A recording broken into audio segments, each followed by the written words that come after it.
টাটকা ইলিশ। এই মুহূর্তে আমি রয়েছি মিরপুর 1 নম্বর। আজকের বাজার ইলিশের দরটা কেমন যাচ্ছে ইতিমধ্যে জানিয়ে দিব। 1 কেজি থেকে 1.5 কেজি ওজনের যে ইলিশগুলো রয়েছে আপনাদেরকে জানাবো। দাদা কেমন আছেন? ভালো আছি। বর্তমানে ইলিশের দাম কি বাড়ছে না কমছে? বর্তমান ইলিশের দাম একটু বাড়তি। যেগুলা 1 কেজি ওজনের এগুলো কত করে দিচ্ছেন? 1 কেজি ওজনের 1750। 1750। একটু হাতে নিয়ে একটু দেখান না দাদা। 1 কেজি ওজনের, দর্শক দেখতেই পাচ্ছেন 1 কেজি ওজনের ইলিশ কত করে দিচ্ছেন? 1750। 1750। এটা কি তাজা হবে? তাজা। একটা যে মানুষ তো স্টোরে 2 মাস 3 মাস রেখে বাজার নিয়ে বিক্রি করে, এগুলো কি এগুলা?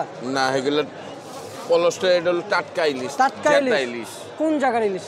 এটা হলো পায়রা নদীর ইলিশ। পায়রা নদীর ইলিশ কি চাঁদপুরের নাকি? বরিশাল পায়রা নদী। বরিশাল পায়রা নদী না? লোকাল ইলিশ বলা পায়রা নদী। আচ্ছা, লোকাল ইলিশ বলা এগুলো? এটা লোকাল বলা। লোকাল বলা। দর্শক ইলিশের খেলা শুরু হয়ে গেছে। দাদা এগুলোর ওয়েট কেমন হবে? এগুলো 900 গ্রাম, 950 গ্রাম। 900 গ্রাম, 950 গ্রাম। কেজি কত করে দিচ্ছিস? 900, 950? 1650। 1650। আর এগুলো এগুলো হচ্ছে 1850। 1850। ছোটগুলো কত যাচ্ছে বাজারে? ছোটগুলো 1200 টাকা, 1100 টাকা। 1200 টাকা, 1100 টাকা করে যাচ্ছে। তাহলে এগুলা একটা 1 কিলো হবে না? 1 কেজির উপরে। 1 কেজির উপরে। এগুলোর দর কেমন লাগাচ্ছেন 1 কেজিগুলার?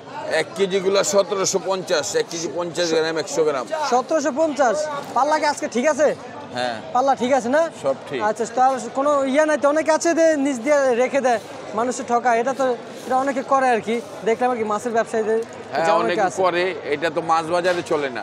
মাছ বাজার চলে, মানে খুচরা বাজারে চলে। আচ্ছা আচ্ছা, ঠিক আছে দাদা, আপনাকে অসংখ্য ধন্যবাদ। তো দর্শক জানিয়ে দিলাম মিরপুর 1 নম্বর থেকে 1 কেজি কত গ্রাম এটা? এটা 900 গ্রাম, 950 গ্রাম। 900, 950 গ্রাম। এটা 1 কেজির উপরে, 1 কেজি 200-র উপরে আছে। এটা কতটুকু আছে? এগুলো 1 কেজি 200 গ্রাম। এটা 1 কেজি 200 গ্রাম। দর্শক জানিয়ে দিলাম আজকের বাজার ইলিশ কত করে বেচা বিক্রি চললো দর্শক।